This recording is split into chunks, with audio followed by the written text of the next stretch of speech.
Eu nunca fui o tipo de homem que acredita em destino. Acredito em contratos, em cláusulas, em números que fecham no final do mês. Acredito em reuniões que começam na hora certa, em decisões tomadas com a cabeça fria e em acordos que não deixam margem para interpretação. Fui criado assim, moldado assim, dado. Meu pai, Oswaldo Duarte, passou 30 anos construindo uma holding de construção civil do zero. E passou os mesmos 30 anos me ensinando que sentimento é fraqueza, que hesitação é derrota e que o mundo pertence a quem assina primeiro. Eu aprendi bem, talvez bem demais. Aos 38 anos, eu tinha tudo que ele me ensinou a querer. Uma mansão no Morumbi, uma holding com 6 subsidiárias, uma conta no exterior e um nome que abria portas em qualquer sala de negócios da cidade. Não tinha esposa. Não tinha filhos, não tinha ninguém esperando em casa quando eu chegava às 11 da noite com a gravata afrouxada e o celular ainda quente de reunião. Mas eu não sentia falta. Ou pelo menos era isso que eu me convencia toda noite enquanto jantava sozinho numa mesa que cabia 12 pessoas. Meu pai morreu há 6 meses, infarto fulminante. 68 anos, o coração que nunca perdoou ninguém finalmente cobrou a conta. Eu estava numa reunião em São Paulo quando recebi a ligação. Fechei o laptop, peguei o carro. Cheguei no hospital a tempo de ver o corpo. Não o homem já tinha ido. No velório eu não chorei. Não porque não sentia, mas porque ele me ensinou que homem não chora em público. E eu, idiota obediente que sempre fui, segui a regra até no dia em que enterrei o único professor que tive na vida. 3 semanas depois do enterro, sentei com o Dr. Fábio, meu advogado de confiança, 20 anos trabalhando com a família, para ouvir o testamento. Eu esperava o óbvio, a holding para mim, os imóveis divididos, alguma doação para a instituição religiosa que meu pai frequentava. Era o roteiro natural, previsível, seguro. Não foi nada disso.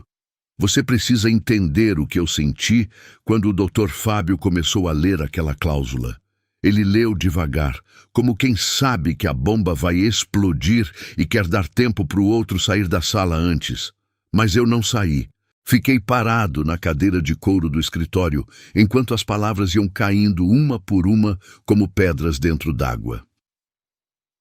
A presidência da holding Duarte só será transferida ao meu filho, Renato Oswaldo Duarte, se ele estiver legalmente casado até a data do seu 39º aniversário. Caso essa condição não seja cumprida, a empresa será colocada em processo de venda e o valor integral será doado a instituições de caridade previamente definidas. Eu ouvi, reli mentalmente, olhei para o doutor. Fábio, ele tirou os óculos, esfregou o olho, que era o jeito dele de dizer, eu sei, mas não tenho o que fazer. Isso é válido? Minha voz saiu mais seca do que eu esperava. Infelizmente, sim. Consultei 3 especialistas em direito sucessório. A cláusula é válida, registrada em cartório e juridicamente blindada. Seu pai foi meticuloso. Meticuloso. A palavra mais suave que alguém já usou para descrever uma armadilha. 30 anos construindo uma empresa do zero. 30 anos me ensinando a ser duro, eficiente, imbatível.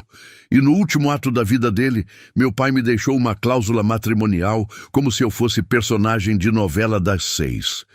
Como se casamento fosse algo que se resolve com prazo e assinatura. Sabe o que é mais irônico? Ele nunca me apresentou uma mulher, nunca me perguntou se eu namorava, se eu queria família, se eu era feliz.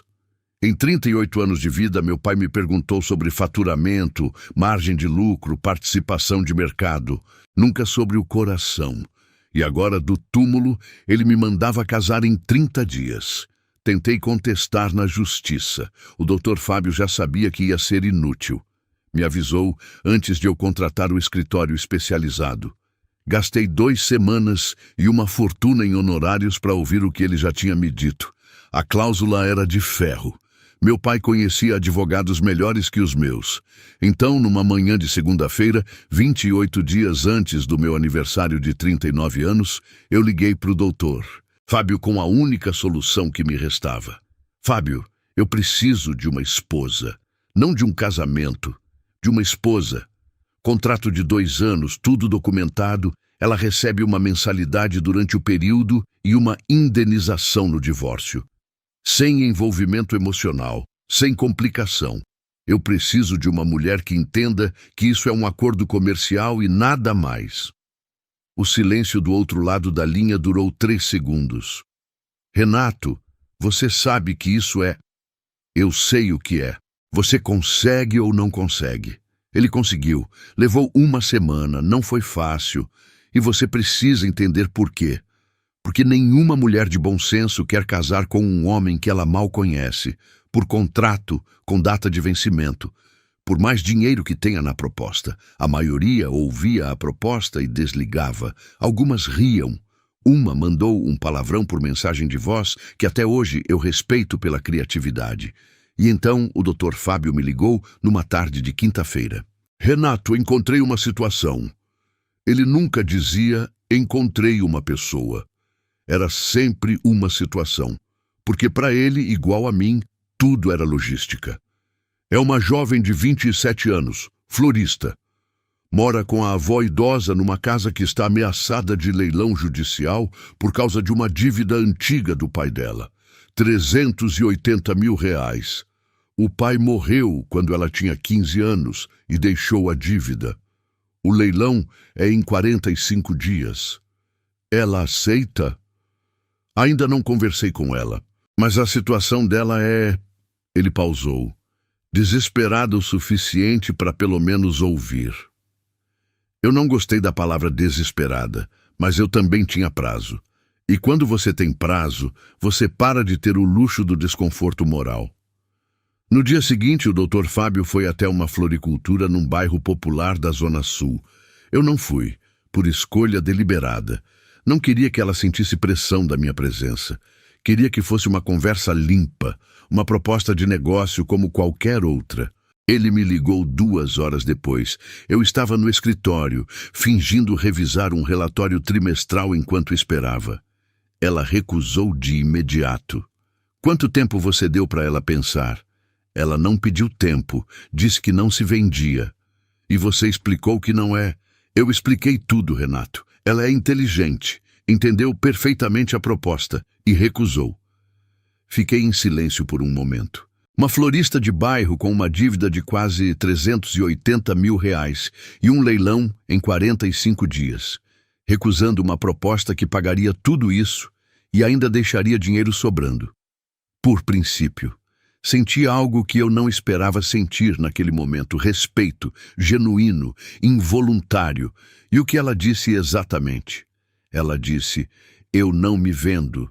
Essas palavras. Fiquei pensando nessa frase o resto da tarde. Eu não me vendo. Simples, direta, sem rodeio. A frase de alguém que tem pouco e ainda assim sabe o que não está à venda. Pedi para o Dr. Fábio voltar no dia seguinte, dessa vez com os números na mesa e com uma versão da proposta que eu reescrevi pessoalmente durante a madrugada. Não com mais dinheiro, com mais respeito. A proposta revisada deixava explícito nenhuma obrigação de natureza íntima. O contrato não previa convivência forçada além das aparências públicas necessárias. Ela teria quarto próprio na mansão, autonomia total durante o dia e, ao fim dos 2 anos, divórcio consensual com pensão vitalícia para a avó. O Dr. Fábio voltou. Dessa vez, ela ouviu tudo. Fez perguntas. O Dr. Fábio me disse depois que as perguntas dela eram cirúrgicas. Queria saber o que exatamente era esperado dela. O que significava manter as aparências. O que acontecia se ela quisesse sair antes dos 2 anos. E então ela pediu um dia para pensar. Eu soube depois. Ela foi conversar com a avó, Dona Teresa. 74 anos, bengala, voz firme e opinião mais firme ainda. A avó disse que preferia perder a casa a ver a neta se humilhar. Luísa respondeu que não era humilhação, era estratégia. Que em 2 anos ela voltava, inteira. Na manhã seguinte, o Dr. Fábio me ligou com 3 palavras. Ela vai assinar. O casamento foi marcado para 15 dias depois, civil, num cartório do centro. Sem festa, sem flores, sem convite, sem lista de presente. 2 testemunhas, o Dr. Fábio e a avó dela. Eu de terno escuro, ela de vestido branco simples que o contrato cobriu. Eu cheguei 10 minutos antes. Fiquei parado na calçada em frente ao cartório, olhando o movimento da rua. Um homem que ia entrar num cartório para casar com uma mulher que mal conhecia, empurrado pelo testamento de um pai que nunca soube como dizer que o amava. Ela chegou com a avó. De longe, eu a vi pela primeira vez de verdade. Não na descrição do Dr. Fábio, mas ao vivo. Cabelo castanho, ondulado na altura dos ombros, jeito de andar firme mesmo de salto que claramente ela não estava acostumada. Vestido branco, que era simples, mas ficava bem nela de um jeito que vestidos de 10 mil reais não ficariam. Ela me viu. Não sorriu. Eu também não. A gente se cumprimentou com um aceno de cabeça, como 2 executivos antes de uma reunião difícil. Dentro do cartório, o juiz leu as partes legais. Perguntou se eu aceitava. Eu disse sim. Perguntou se ela aceitava. Ela disse sim. Nenhum de nós olhou para o outro quando disse. O juiz declarou casados. Não houve beijo. Nunca combinamos beijo. Não estava no roteiro. O Dr. Fábio apertou minha mão. Dona Teresa abraçou Luísa e chorou. Não de alegria, de preocupação. Eu vi a avó sussurrar algo no ouvido dela. Luísa fechou os olhos por 1 segundo e assentiu. Saímos do cartório marido e mulher, sem amor, sem beijo, sem olhar nos olhos. Só um contrato assinado e um prazo cumprido. Mas enquanto eu abria a porta do carro para ela entrar, por educação, não por romantismo, e ela passou por mim com aquele leve cheiro de terra e flor que vinha do vestido dela, eu pensei numa coisa que não estava em nenhum contrato, em nenhuma cláusula, em nenhum parágrafo que o Dr. Fábio redigiu. Pensei, quem é essa mulher? E essa pergunta, simples, involuntária, completamente fora do meu controle, foi a primeira rachadura no muro que eu passei 38 anos construindo. Eu ainda não sabia. Mas o destino em que eu não acreditava já tinha começado a trabalhar. Eu não sei se você já entrou num quarto de hotel sabendo que deveria sentir alguma coisa e não sentindo nada, ou pior, sentindo tudo errado. A suíte presidencial do hotel era o tipo de coisa que aparece em revista de arquitetura. Teto alto, janelas do chão ao teto com vista para a cidade, uma cama king size com lençóis de algodão egípcio que custavam mais por metro quadrado do que o salário mensal de muita gente. Lustre de cristal, sofá de couro bege, uma banheira de imersão que cabia 3 pessoas confortavelmente. E no chão, pétalas de rosa vermelhas espalhadas num caminho que ia da porta até a cama. Eu não pedi as pétalas. O hotel fez automaticamente. Era pacote de lua de mel. Eu tinha reservado a suíte sem pensar nisso. E quando a porta se abriu e as pétalas estavam lá, eu senti uma irritação pequena e absurda, porque aquelas flores no chão criavam uma atmosfera que não tinha nada a ver com o que aquela noite era. Aquela noite era uma formalidade, uma cláusula cumprida. Nada mais. Luísa entrou depois de mim. Ficou parada na entrada por alguns segundos, olhando o quarto inteiro com uma expressão que eu não soube ler de imediato. Não era deslumbramento. Ela não ficou de boca aberta. Não exclamou nada. Era mais como alguém que está catalogando um ambiente desconhecido antes de decidir como se mover dentro dele. Inteligente, contida. Ela disse, isso tudo é... E parou no meio da frase, como se tivesse pensado melhor antes de terminar. Eu completei. Do hotel. Eu não pedi. Ela assentiu. Eu sei. Coloquei o paletó numa cadeira. Na mesa havia uma garrafa de champanhe, num balde de gelo e 2 taças. Servi as 2. Entreguei uma para ela. Ela aceitou sem comentário. Sentou na poltrona de veludo azul, rígida, as mãos na taça, as costas não encostando no encosto. Eu sentei na poltrona do lado. A cidade lá embaixo piscava pela janela. 30 andares de silêncio entre nós e o mundo. Brinquei com a taça por um segundo. Levantei. Ao contrato. Ela levantou a dela. Ao contrato.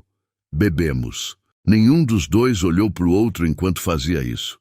Você precisa entender o que é aquele silêncio. Não é o silêncio confortável de duas pessoas que já se conhecem e não precisam preencher o espaço com palavras.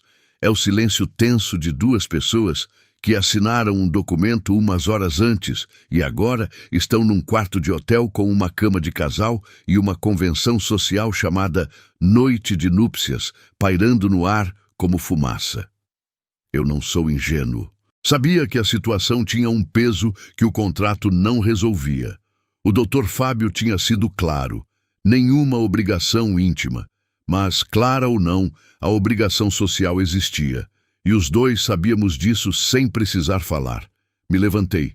Tirei o paletó que já estava na cadeira. Afrouxei a gravata.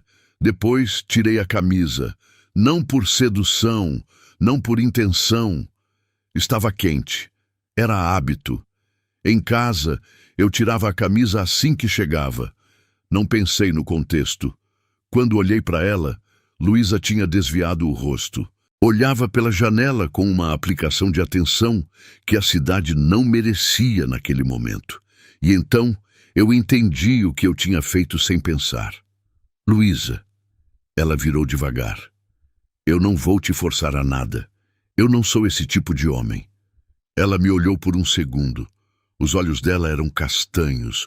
Eu sei que parece detalhe pequeno, mas foi a primeira vez que eu olhei de verdade. Não como parte de uma transação, como uma pessoa. E os olhos dela tinham uma coisa que eu raramente via em reunião de diretoria. Honestidade crua, sem filtro. Ela disse, eu sei. O contrato diz isso. Eu não estou falando do contrato, eu estou falando de respeito. A frase saiu antes de eu calcular. E quando saiu, vi que ela a recebeu de um jeito diferente do que eu esperava.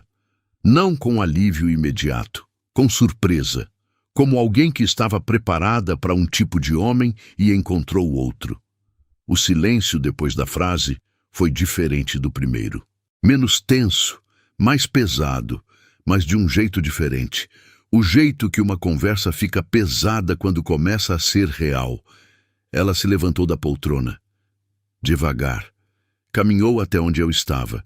Não era um movimento de sedução. Era um movimento de decisão. Como alguém que estava prestes a fazer algo que tinha pensado bastante antes de executar. Parou na minha frente. Colocou a mão no meu peito.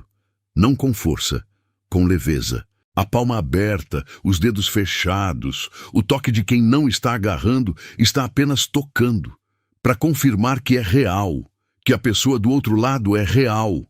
E então ela disse, Renato, eu preciso te contar uma coisa. Eu nunca estive com ninguém, nunca. Eu sou virgem. Eu congelo quando ouço isso, é a palavra certa, congelo. O raciocínio para, o cálculo para. Tudo o que eu sei fazer automaticamente, avaliar, calcular, responder, simplesmente desliga por 2 ou 3 segundos que parecem muito mais. A mão dela ainda estava no meu peito. Eu ouvia meu próprio coração batendo por baixo dela. E pensei, de forma absolutamente involuntária, ela também está ouvindo. Recuei. 1 passo. 2. Sentei na poltrona. Passei a mão no rosto. Gesto que faço quando preciso reorganizar os pensamentos, que o doutor Fábio já imitou de mim em reuniões de negociação como se fosse fraqueza, mas que para mim é o único jeito de não dizer a coisa errada na hora errada. Luísa, eu não sabia. Eu sei que você não sabia. Ela continuava de pé. Não veio sentar. Ficou onde estava, com uma postura que não era defensiva nem aberta. Era equilibrada, de alguém que está dizendo a verdade e sabe disso, e não precisa de aprovação para continuar. E eu não tô te contando para te parar. Tô te contando porque eu quero que, se acontecer alguma coisa entre a gente, você saiba quem eu sou. Eu não sou uma cláusula, eu sou uma pessoa. E essa parte de mim eu nunca dei para ninguém. Fiquei olhando para ela. Preciso que você entenda o que aconteceu dentro de mim naquele momento. Não foi atração. Bem, não era só isso. Foi algo mais difícil de nomear. Foi a sensação de estar diante de alguém que tem menos poder que você em absolutamente todos os sentidos práticos. E ainda assim está de pé, olhando nos seus olhos, dizendo a verdade sem pedir licença. Eu tinha uma holding de 6 subsidiárias. Ela tinha uma floricultura num bairro popular. Eu tinha pago a dívida da casa dela. Ela tinha aceitado um contrato por desespero. Eu tinha o dinheiro, o nome, o poder jurídico, o apartamento, o carro, o advogado. E ela era a pessoa mais poderosa naquele quarto, porque ela sabia quem era. E eu, 38 anos de vida, 3 décadas construindo uma identidade em cima de números e contratos, não sabia dizer o mesmo. Me levantei, fui até a janela. Fiquei olhando a cidade por um momento. Depois virei para ela. Então, hoje a gente dorme, separados.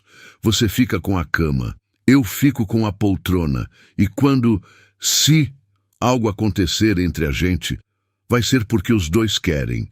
Não por contrato, não por convenção.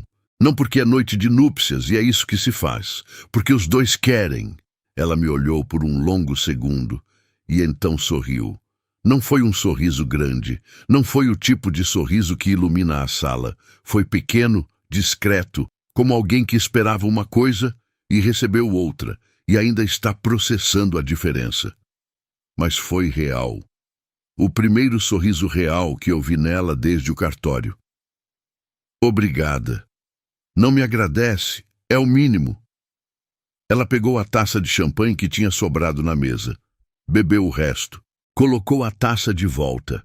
Olhou uma última vez para mim. Não com sentimento, não com gratidão excessiva, só com aquele olhar direto que ela tinha. E foi em direção à cama. Tirou o sapato.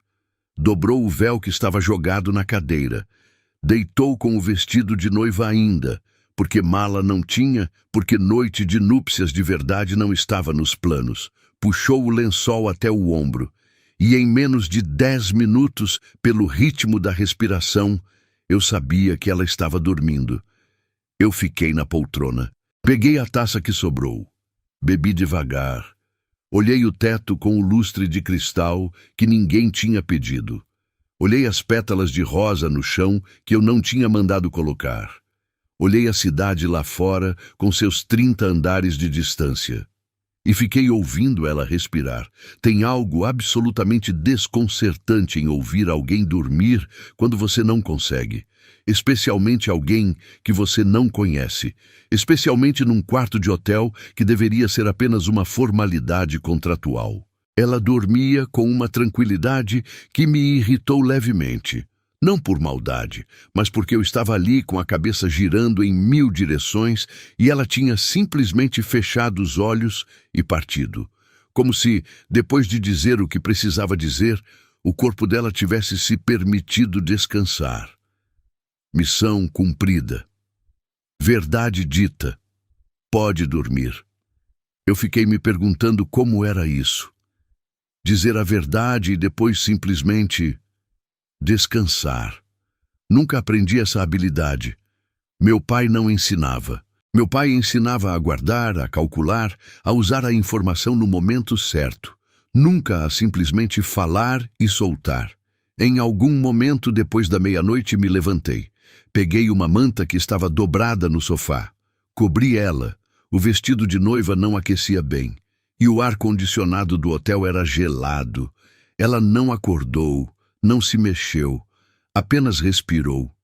Voltei para a poltrona, fiquei ali até o amanhecer. Não sei exatamente em que momento dormi, se é que dormi. Lembro de ver o céu clarear pela janela. Lembro de ouvir os primeiros sons da cidade chegando de 30 andares abaixo. Lembro de olhar para ela na cama. De lado, o cabelo castanho espalhado no travesseiro branco.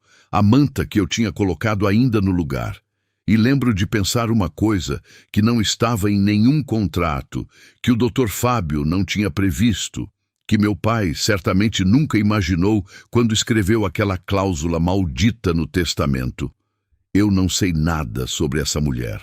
E por algum motivo que eu não consigo explicar, isso me incomoda de um jeito que nunca me incomodou antes. Incomodava porque eu queria saber. Não por estratégia, não por necessidade contratual. Queria saber quem era Luísa, a que horas ela acordava, o que ela comia no café da manhã, o que ela pensava quando estava sozinha na floricultura arrumando as rosas no balde. Queria saber o que a tinha feito guardar aquela parte de si mesma por 27 anos num mundo que ensina as pessoas a descartar tudo que é íntimo o mais rápido possível. Queria saber, e isso era novo, porque eu nunca tinha querido saber nada de ninguém que não fosse útil para alguma coisa. Ela não era útil, ela era necessária para o contrato, para o testamento, para a cláusula do meu pai. Mas o que eu sentia naquela poltrona às 5h40 da manhã não tinha nada a ver com necessidade contratual. Era curiosidade, pura, involuntária, perigosa. Quando ela acordou, eram quase 7 da manhã.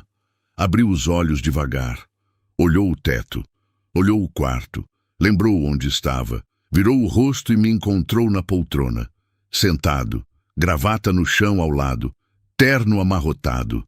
Ela se levantou um pouco. Você ficou aí a noite toda? Fiquei. Você dormiu? Um pouco. Ela me olhou por um segundo, com aquele olhar que eu ainda estava aprendendo a ler. Depois disse simplesmente, obrigada pela manta. Eu não tinha falado da manta. Ela sentiu. Me levantei. Fui até a janela. A cidade estava acordando lá embaixo, barulhenta e indiferente como sempre. Falei sem virar. Vou pedir café, você toma? Forte, pedi café. E quando chegou, sentamos os dois na pequena mesa perto da janela. Ela com o vestido de noiva amassado de uma noite de sono. Eu de calça e camisa amarrotada. Dois estranhos casados há 12 horas, tomando café numa suíte presidencial, com pétalas de rosa murchando no chão entre nós. E por alguma razão, aquele café às 7 da manhã com ela de vestido amassado foi o café mais honesto que eu tomei em anos. Não disse isso a ela, mas senti. E às vezes, sentir é o começo de tudo. Eu sempre achei que a admiração era algo que se escolhia. Que você olhava para uma pessoa, avaliava, decidia se ela merecia ou não o seu respeito, como uma contratação, como uma aquisição, como qualquer outra decisão de negócio. Racional, controlada, sob demanda. Luísa me ensinou que a admiração não funciona assim. Ela não pede licença, não aguarda avaliação, não chega quando você está pronto. Ela simplesmente aparece, num detalhe pequeno, num gesto que você não esperava, numa frase dita de passagem que fica ecoando na sua cabeça durante dias sem você entender por quê. A mansão no Morumbi tinha 700 metros quadrados construídos, 4 suítes, uma sala de jantar que nunca recebia jantares de verdade, uma piscina que eu usava 2 vezes por ano e um jardim nos fundos, que existia mais no projeto arquitetônico do que na realidade. Quando comprei a casa, o corretor me vendeu o jardim como um dos grandes diferenciais. 5 anos depois, o jardim era um retângulo de terra seca com algumas plantas resistentes que tinham sobrevivido por teimosia, não por cuidado. Luísa chegou na mansão numa terça-feira de manhã com 2 malas. Uma grande com roupas, uma pequena que eu não soube o que era até o dia seguinte. Mostrei o quarto dela. Suíte no 2º andar, banheiro privativo, varanda com vista para o jardim. Ela ouviu tudo. Agradeceu. Perguntou apenas uma coisa. Tem jardim nos fundos, né? Vi do carro. Tem. Ninguém cuida. Ela assentiu devagar. Com um olhar que não era de julgamento, era de avaliação. Como uma profissional olhando um problema que já está calculando como resolver. Agora alguém cuida. Na manhã seguinte, às 6 da manhã, ouvi barulho nos fundos. Levantei, achando que era o sistema de irrigação com defeito de novo.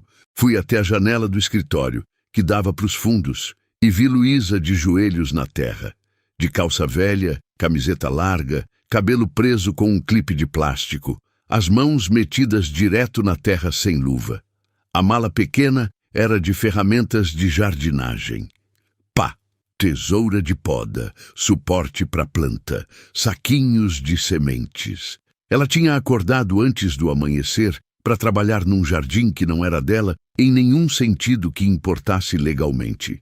Num jardim de uma casa onde ela morava por contrato de um homem com quem tinha casado por necessidade, numa vida que não era a dela e que daqui a 2 anos ela devolveria inteira. E mesmo assim estava lá, de joelhos, com as mãos na terra, às 6 da manhã. Fiquei na janela por mais tempo do que eu deveria. Não sei exatamente quanto. Só sei que quando finalmente me afastei para ir fazer o café, havia algo diferente na forma como eu via aquele jardim e na forma como eu via ela. O primeiro evento corporativo aconteceu 2 semanas depois do casamento. Jantar de negócios com investidores do setor. O tipo de coisa que eu frequentava há 15 anos de terno escuro e conversa calibrada. A novidade era que agora eu tinha uma esposa. Luísa foi ao salão 2 dias antes, por iniciativa própria, sem eu pedir. Voltou com o cabelo igual. Ela não mudou o cabelo. Voltou com as unhas feitas, discreta, cor neutra, e com uma expressão de quem tinha feito o necessário sem exagerar. O vestido era emprestado de uma amiga. Ela me contou no carro. Eu disse que a gente podia comprar um. Ela disse, esse tá bom. Tom de quem encerra o assunto. No evento, o salto alto foi o problema. Ela não estava acostumada. Usava salto no máximo em casamento de prima, me disse mais tarde. No meio do coquetel, pisou numa emenda no carpete e o tornozelo virou. Eu estava do lado. Segurei o braço dela antes de ela cair. Ela olhou para mim, eu olhei para ela. Por um segundo os dois ficamos assim, eu com a mão no braço dela, ela equilibrando num salto que atraiu. E então ela riu, não de nervoso, de verdade. Aquele tipo de riso que vem quando a situação é suficientemente absurda e a pessoa é suficientemente honesta consigo mesma para achar graça em vez de fingir que não aconteceu. Eu caminho melhor descalça. E eu ri também. Não lembro a última vez que ri num evento corporativo sem calcular o efeito social do riso. Aconteceu antes de eu decidir. Ela ficou descalça o resto do jantar. Deixou os sapatos debaixo da cadeira e atravessou o salão em meia de seda, como se aquilo fosse a coisa mais natural do mundo. E o mais espantoso, ninguém achou estranho, porque ela não estava constrangida. E quando você não está constrangido, as pessoas ao redor não têm material para usar contra você. Aprendi isso assistindo ela naquela noite. Nos jantares, ela falava com os garçons pelo nome, perguntava de onde eram. Agradecia com o mesmo tom que usava comigo, sem distinção de hierarquia, sem aquela condescendência disfarçada de simpatia que eu vejo em tantas esposas de empresário. Ela simplesmente tratava todo mundo como gente, sem esforço, sem performance. Um dos garçons, um rapaz de uns 20 e poucos anos, claramente nervoso com a sofisticação do ambiente, derrubou um copo d'água perto da mesa. Não em cima de ninguém, mas o barulho foi alto e o silêncio que se seguiu foi o tipo de silêncio que constrange. O supervisor do salão veio em passos rápidos com o rosto tenso. Luísa olhou para o rapaz e disse, antes que qualquer outra pessoa falasse, acontece, pode pegar outro copo? Com um sorriso direto para ele, não para o supervisor, para ele. O rapaz respirou, o supervisor recuou. A tensão dissolveu em 10 segundos. Eu estava sentado do lado dela. Vi tudo e pensei involuntariamente, eu nunca teria feito isso. Não porque sou cruel, mas porque nunca teria notado que havia algo para fazer. Foi no terceiro evento que o episódio com Maurício aconteceu. Maurício Andrade, 55 anos, sócio minoritário da holding há 14 anos, amigo antigo do meu pai. do tipo de amigo que aparecia nas festas de fim de ano e sumia quando as decisões difíceis precisavam ser tomadas. Homem de opinião fácil e convicção nenhuma, que sobreviveu no conselho por inércia e por saber de memória o nome da esposa de cada diretor. O jantar era numa churrascaria de alto padrão nos Jardins. 16 pessoas na mesa, sócios, diretores, 2 investidores estrangeiros. Luísa estava ao meu lado. Tinha conversado durante o coquetel com a esposa de um dos diretores, uma mulher de 60 anos que criava cachorros, com o mesmo interesse genuíno de sempre. A conversa sobre raça de cachorro durou 40 minutos. Eu ouvi um trecho. Ela sabia mais sobre Golden Retriever do que eu jamais saberei. No jantar, Luísa foi ao banheiro. Levantou com aquela naturalidade dela, sem pedir licença para a mesa inteira, sem fazer cerimônia. Simplesmente foi. Foi nesse momento que Maurício se inclinou na direção de Renato. Na minha direção, com o copo de vinho a meio caminho da boca e um sorriso que ele claramente achava esperto. "Bonita, hein?" disse em voz baixa. "Mas a gente sabe que é contratada, né? Eu vi o tipo. Não precisa fingir para mim, Renato. Estamos entre amigos." O ar mudou. Não dramaticamente. Não foi o tipo de silêncio que paralisa a mesa. Foi uma mudança interna. Dentro de mim. O tipo de coisa que acontece quando uma linha é cruzada. E você sabe exatamente onde estava essa linha. E exatamente o tamanho do erro de quem a cruzou. Coloquei o copo de vinho na mesa, devagar, com o cuidado de quem está controlando a força que está colocando nas coisas ao redor, porque sabe que se não controlar, vai colocar em outro lugar. Olhei para Maurício, com o olhar que eu reservo para negociações em que a outra parte tentou blefar e quer que eu não perceba. O olhar que diz: "Eu vi. Eu sei que você viu o que eu vi. Agora decida o que quer fazer com isso." Falei baixo. Não precisava falar alto. Ela é minha esposa. Essa conversa acabou. E se eu ouvir você falar dela assim de novo, ou se ela ouvir, você vai perder o assento nessa mesa e nessa sociedade. Estamos entendidos? Maurício abriu a boca. Fechou. As bochechas ficaram levemente rosadas. Levantou as mãos num gesto de recuo. "Calma, Renato, eu só..." "Estamos entendidos?" Uma pausa. "Sim." Voltei ao prato. Maurício voltou ao dele. A conversa ao redor da mesa seguiu sem perceber o que tinha acontecido. Ou se percebeu, foi discreto o suficiente para não demonstrar. Luísa voltou do banheiro 2 minutos depois. Sentou ao meu lado. Eu senti quando ela percebeu que algo tinha mudado. O jeito que ela olhou rapidamente para a mesa registrou o silêncio ligeiramente diferente de Maurício. O ângulo do meu maxilar que eu só tenho quando estou controlando alguma coisa. Ela era observadora demais para não notar, mas não perguntou. Pegou o garfo, continuou o jantar. No carro, na volta, ficamos em silêncio por alguns minutos. A cidade passava pela janela. Ela estava olhando para fora, não de mau humor, apenas pensativa. Então perguntou: "O que aconteceu com o Maurício?" Eu não ia mentir para ela. Nunca tinha mentido. E não ia começar por uma coisa que eu não me envergonhava de ter feito. Ele falou algo que não devia. Eu resolvi. Sobre mim? Hesitei. Não por mentira, por escolha de palavra. Sobre nós, não importa, já acabou. Ela ficou em silêncio por um momento. Depois virou levemente o rosto para a janela. E eu, de canto de olho, vi o sorriso. Pequeno. O mesmo tipo de sorriso da noite da suíte. Discreto, real, de alguém que recebeu algo que não esperava e ainda está processando o tamanho do presente. Sobre nós foi a primeira vez que eu usei o plural para falar dos dois.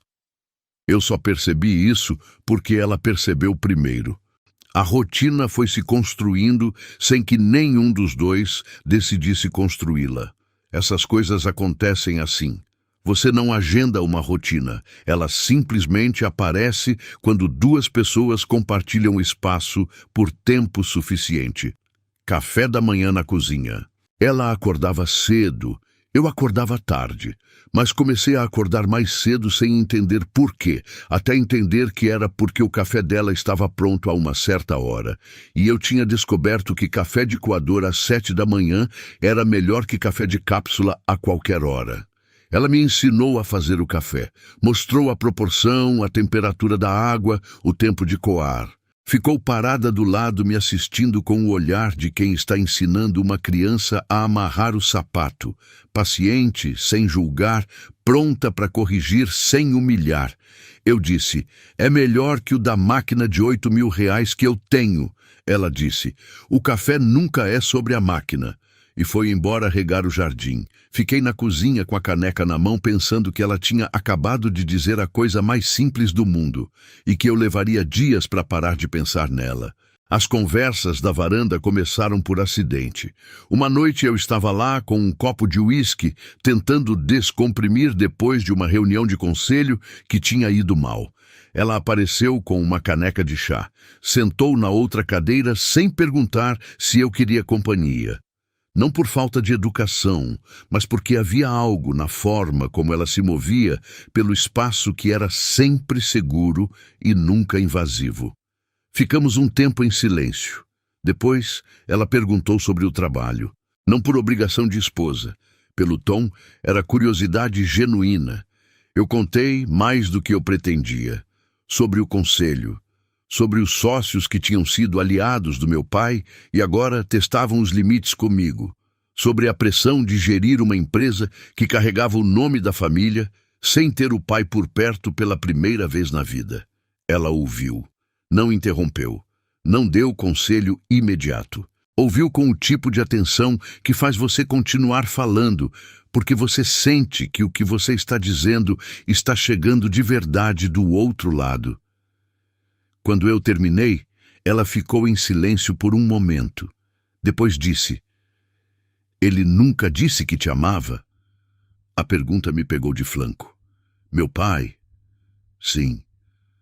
Não, não era o estilo dele. Ela aqueceu as mãos na caneca. Olhou para o jardim escuro. Talvez o testamento fosse o jeito dele dizer. Talvez ele soubesse que você só ia encontrar alguém se fosse obrigado a procurar, que você nunca ia parar por conta própria. A frase chegou como algo físico. Não dói, mas pesa. O tipo de coisa que você sente no peito antes de processar na cabeça, porque ela podia estar certa. E essa possibilidade de que meu pai, com toda a frieza e distância e silêncio de 38 anos, tivesse me deixado aquela cláusula, não como punição, mas como presente, era grande demais para caber numa conversa de varanda. Não respondi. Tomei o uísque, olhei para o jardim que ela estava transformando centímetro por centímetro, dia por dia, com as mãos na terra e as sementes certas. E pensei naquela noite numa coisa que nenhum relatório trimestral jamais me fez pensar. Eu paguei uma fortuna por esse casamento. E nenhum centavo comprou o que eu sinto agora sentado nessa varanda. Não disse isso em voz alta. Milionários que passaram a vida inteira atrás de contratos não sabem colocar esse tipo de coisa em palavras. Não temos vocabulário, temos spreadsheets, temos cláusulas, temos projeções de lucro. O que eu sentia por Luísa não cabia em nenhuma dessas categorias. E isso, pela primeira vez em 38 anos, não me incomodava. Me assustava, que é completamente diferente. Porque o que te assusta, você ainda não perdeu. Você ainda está tentando entender, ainda está presente. E eu estava, completamente, involuntariamente, irremediavelmente presente. Tem coisas que um contrato não prevê, não por descuido do advogado. O Dr. Fábio era meticuloso demais para descuido. Mas porque existem situações que nenhuma linguagem jurídica consegue antecipar. Situações que aparecem sem aviso, sem agenda, sem cláusula de proteção. Situações como uma noite de chuva forte num casarão do Morumbi com o gerador quebrado e uma mulher com medo de tempestade chorando baixinho no quarto do lado. Deixa eu te contar como foi. 2 meses depois do casamento, eu tinha estabelecido uma rotina que nunca tinha tido antes. Acordava mais cedo. Tomava café na cozinha com ela antes de ir para o escritório. Chegava em casa num horário que meus funcionários chamariam de milagre, antes das 9 da noite, na maioria dos dias. Jantávamos juntos, às vezes com conversa longa, às vezes em silêncio confortável. Depois ela ia para o jardim ou para o quarto. Eu ia para o escritório em casa ou para a varanda com o uísque. Era uma vida doméstica, simples, organizada, sem drama. E havia entre nós uma corrente que nenhum dos dois nomeava. Uma tensão que não era desconforto, era o oposto. Era a tensão de 2 pessoas que estão muito conscientes uma da presença da outra, que notam quando a outra está na sala, que ajustam o volume da própria voz sem perceber quando a outra está perto, que escolhem a cadeira mais próxima sem admitir que escolheram. Nenhum dos dois tocava nessa corrente. Era um acordo não falado, talvez o único contrato verdadeiro que existia entre nós. Naquela noite, eu estava no escritório em casa quando a chuva começou. Não foi gradual. Foi o tipo de temporal que São Paulo produz quando resolve ser dramática.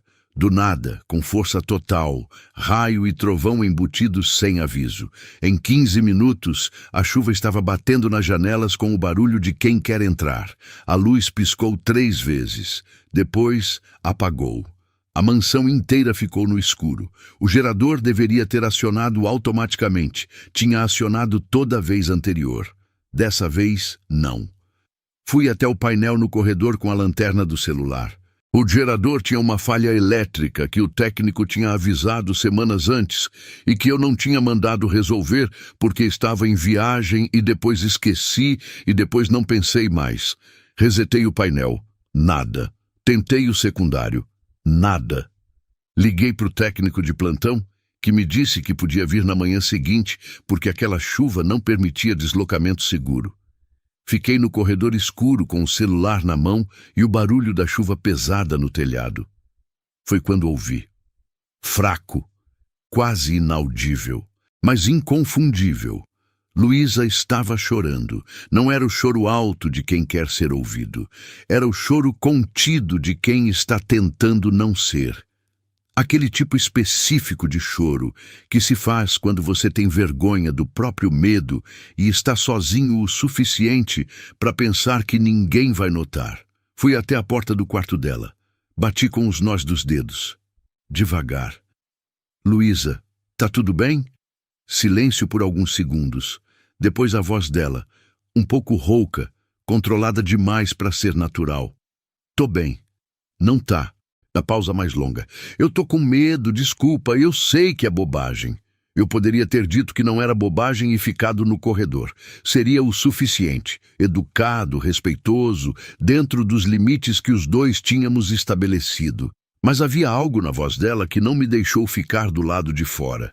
Não era apelo, ela não estava pedindo, era exatamente o oposto. Era alguém tentando resolver sozinha uma coisa que estava grande demais para resolver sozinha e tendo vergonha de não conseguir. Posso entrar? Ouvi o movimento dela na cama. Depois, pode. Entrei com a lanterna. Segurei de lado para não jogar a luz direto nos olhos dela.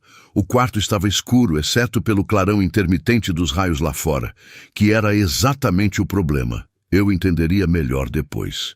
Ela estava sentada na cama, cobertor enrolado até os ombros, os joelhos dobrados contra o peito, os olhos vermelhos, não de choro intenso, de choro contido por tempo demais. O cabelo estava solto, ligeiramente despenteado. Ela usava uma camiseta larga e calça de moletom, as roupas que ela usava para dormir, que eu sabia porque já tinha visto o saquinho de roupa que ela deixava na poltrona antes de ir para o banheiro. Olhei ao redor. Puxei a cadeira da escrivaninha, sentei a uma distância que não era próxima demais, nem longe demais. Coloquei a lanterna no chão entre nós, apontada para o teto, criando uma luz difusa que iluminava o quarto sem agredir. Como uma fogueira improvisada, ela olhou a lanterna, depois me olhou. Obrigada. Não precisava agradecer. Um raio iluminou a janela. Ela fechou os olhos por um reflexo involuntário. Apertou o cobertor. Eu não disse nada. Não tentei explicar que raio não ia entrar pela janela. Não tentei racionalizar o medo dela com estatística de segurança. Deixei passar. Porque medo não é racional. E tratar medo irracional com um argumento racional é a coisa mais inútil que existe. Quando o trovão veio, 5 segundos depois, ela largou o ar que estava segurando. Então, sem planejar, sem calcular o efeito, eu disse: quando eu era criança, meu pai me trancava no escritório escuro quando eu fazia birra. Ele dizia: homem não tem medo do escuro. Eu ainda tenho. Ela me olhou. Abriu levemente a expressão, não de pena, de reconhecimento. A diferença é enorme. Pena olha de cima. Reconhecimento olha de frente. Sério, sério. Eu nunca contei isso para ninguém. Ela ficou me olhando por um segundo. Depois desenrolou um pouco o cobertor. Não para se levantar, mas para respirar melhor. Como alguém que acabou de ganhar um pouco mais de espaço dentro de si mesma. Quando eu tinha 8 anos, um raio caiu no poste do lado da casa da minha avó. O barulho foi tão alto que eu achei que o mundo tinha acabado. Fui correndo para o quarto da Dona Teresa e fiquei lá até o dia amanhecer.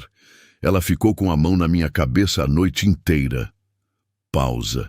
Desde então, toda vez que vem tempestade forte assim, eu ainda sou aquela menina de 8 anos. Fiquei em silêncio por um momento. Depois disse: a gente faz um trato. Você tem medo do barulho e eu do escuro. A gente fica aqui até os 2 passarem. Ela me olhou, avaliou. E então, pela primeira vez desde que entrei no quarto, os ombros dela baixaram. Não muito, mas o suficiente para eu saber que a decisão estava tomada. Trato. Conversamos a noite inteira. Não foi planejado. Começou com ela me contando da Dona Teresa, não a Dona Teresa da situação da dívida, não a avó do contrato. A Dona Teresa real, a mulher que acordava às 5 da manhã para fazer pão de queijo, que sabia o nome de cada planta do quintal e o que cada uma curava, que rezava o terço em voz alta toda noite e não se importava se alguém ouvia, que dizia o que pensava sem rodeio e abraçava com força suficiente para você sentir que estava sendo segurado de verdade. Ela me ensinou que flor não cresce no prazo que a gente quer, Luísa disse numa certa hora. Ela cresce no prazo dela, a gente só prepara a terra. Fiquei pensando nessa frase mais tempo do que ela deve ter imaginado. Eu contei sobre o meu pai. Coisas que eu nunca tinha contado para o Dr. Fábio, para nenhum sócio, para nenhuma das pessoas que conviveram comigo por anos. Contei que o meu pai me levava para a obra quando eu tinha 6 anos e me mostrava as plantas dos prédios como se fosse uma história em quadrinhos, que ele sabia o nome de cada engenheiro que trabalhava com ele e que tratava pedreiro com o mesmo tom que tratava diretor. Que ele era duro em casa e humano no trabalho, e que eu nunca entendi essa divisão. Nunca consegui imitar o primeiro e nunca tive coragem de cobrar o segundo. Você nunca disse a ele que queria mais, ela disse. Não como pergunta. Não. Por quê? Porque ele não perguntava, e eu não sabia oferecer sem ser perguntado. Ela ficou em silêncio. A chuva continuava. Mais fraca agora, mas ainda presente. O raio tinha parado. A lanterna entre nós estava começando a enfraquecer. Você ainda faz isso, ela disse. Espera ser perguntado. A frase me acertou de lado, porque era verdade. Porque eu tinha esperado ela perguntar o que tinha acontecido com Maurício no jantar antes de contar. Porque eu tinha esperado ela pedir companhia antes de bater na porta. porque eu levava semanas sentindo coisas que não sabia nomear e esperando que alguém fizesse a pergunta certa para eu poder responder. Provavelmente, eu disse.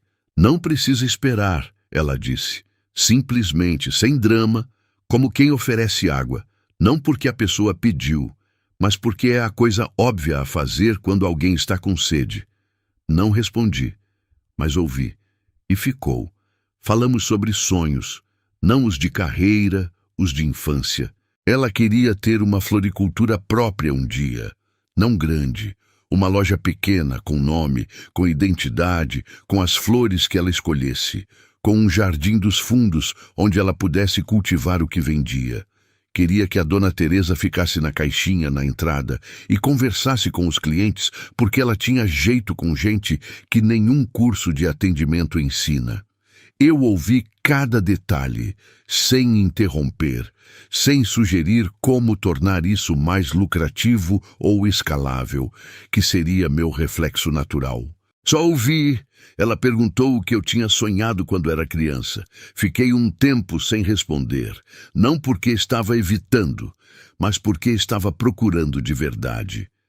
Escavando numa camada que eu não visitava faz tempo. Eu queria ser arquiteto, disse finalmente. Não construtor, arquiteto. Queria desenhar os prédios, não vender os apartamentos. Mas meu pai disse que arquiteto trabalha para empreiteiro e empreiteiro é quem manda. Então, estudei administração. E se arrependeu? Nunca parei para pensar. Pausa. Talvez essa seja a resposta. Ela assentiu, sem comentário adicional. Porque às vezes a resposta que você mesmo dá já é suficiente, e adicionar qualquer coisa seria diminuir. Perto das 4 da manhã, a chuva virou garoa. A lanterna estava quase no fim. A conversa tinha entrado num ritmo mais lento, não de esgotamento, de conforto. O tipo de ritmo que as conversas pegam quando as pessoas dentro delas já não precisam mais provar nada uma para outra. Foi quando eu percebi que ela estava mais quieta. Olhei para o lado. A cabeça dela estava encostada no meu ombro. Adormeceu, sem perceber. O sono a pegou no meio de uma frase que ela nunca terminou, e o peso da cabeça foi descendo devagar até encontrar o ombro mais próximo, que era o meu. Eu congelei. Não de susto, de consciência extrema.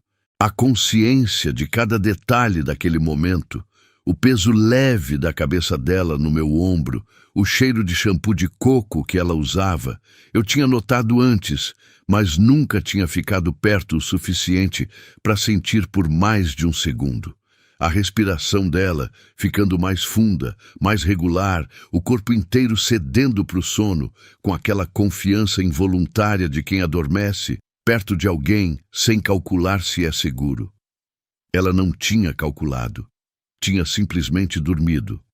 Eu não me movi. Não ajustei a posição. Não me afastei. Fiquei exatamente como estava, com a cabeça dela no ombro e a lanterna fraca entre nós e a garoa batendo na janela. E fiquei acordado vendo o céu clarear. Pensei em coisas que não costumo pensar. Em como devia ser ter alguém assim perto toda a noite. Não no sentido físico, mas no sentido de presença. De saber que tem alguém no quarto do lado que acorda cedo, que cuida do jardim, que faz café forte e diz o que pensa sem floreio, que tem medo de tempestade e conta isso sem vergonha, que ouve de verdade quando você fala. Pensei em quantos anos eu tinha passado naquela mansão sem nenhum desses sons, sem passos de manhã cedo, sem cheiro de café de coador, sem alguém perguntando o que eu tinha sonhado quando criança. E então pensei a coisa que eu não estava autorizado a pensar por contrato, por lógica, por qualquer critério racional que eu usasse. Eu não quero que esse contrato acabe. Não disse em voz alta. Claro que não. Ela estava dormindo no meu ombro e eu era um homem que tinha aprendido a guardar tudo desde os 6 anos de idade. Mas pensei, com clareza, sem ambiguidade, sem o filtro que eu coloco em tudo antes de deixar virar real. Quando o amanhecer chegou de verdade, O céu lá fora passando do preto para o cinza, depois para o azul claro que vem antes do sol. Ela começou a acordar. Primeiro, o ritmo da respiração mudou. Depois, um movimento pequeno. Depois, os olhos abriram. Ela levou um segundo para entender onde estava. Olhou o quarto, olhou a janela, olhou para mim e percebeu. Eu dormi no seu ombro. Dormiu. Desculpa, eu... Começou a se afastar. Eu não a segurei. Não seria certo. Mas disse, antes que ela terminasse a frase, não pede desculpa. Ela parou. Me olhou. Foi a melhor noite que eu tive nessa casa. A frase saiu antes de eu filtrar. E quando saiu, era verdade demais para retirar. Então, não retirei. Ela ficou me olhando por um tempo que eu não soube medir, com aquele olhar castanho direto que ela tinha, que via sem julgar, que registrava sem anunciar. Depois disse suave, para mim também. Levantou. Foi para o banheiro. Eu fiquei sentado na cadeira com a lanterna apagada entre nós e o sol nascendo pela janela.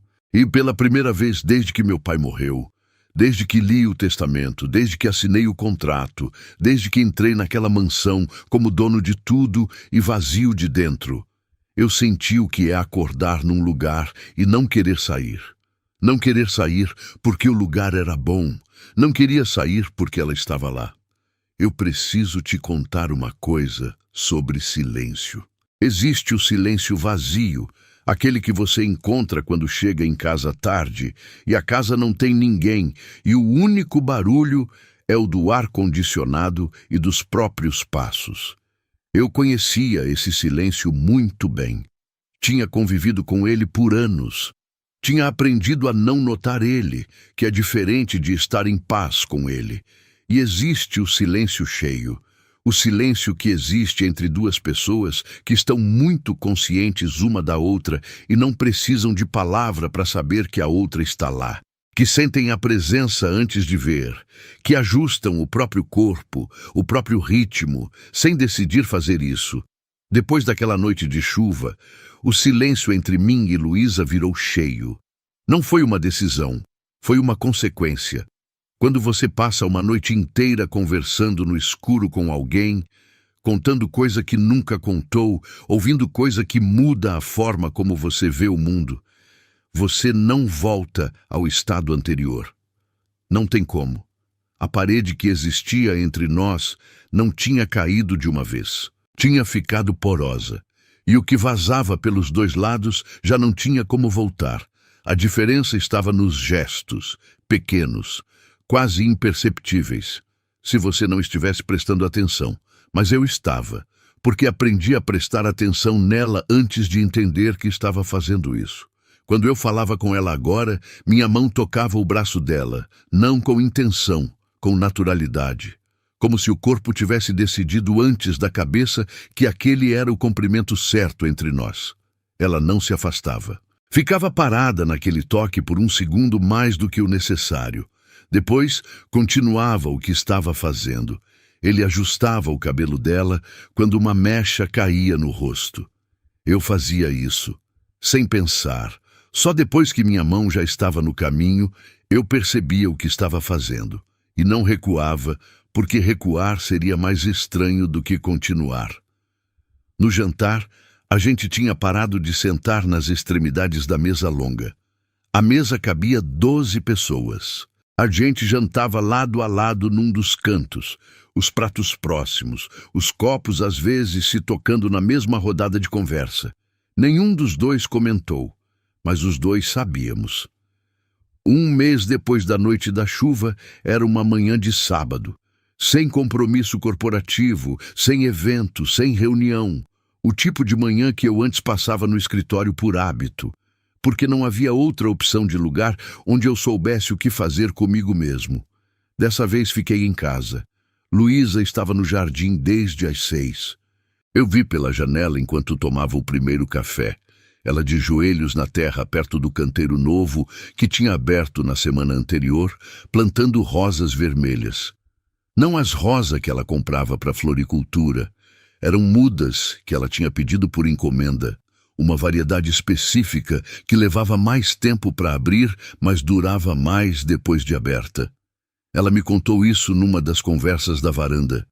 Eu não entendo de rosa o suficiente para saber se era verdade ou não, mas ela falava de planta com o mesmo tom que eu falo de estrutura de capital, com conhecimento real, não com entusiasmo vazio. Fiz 2 cafés.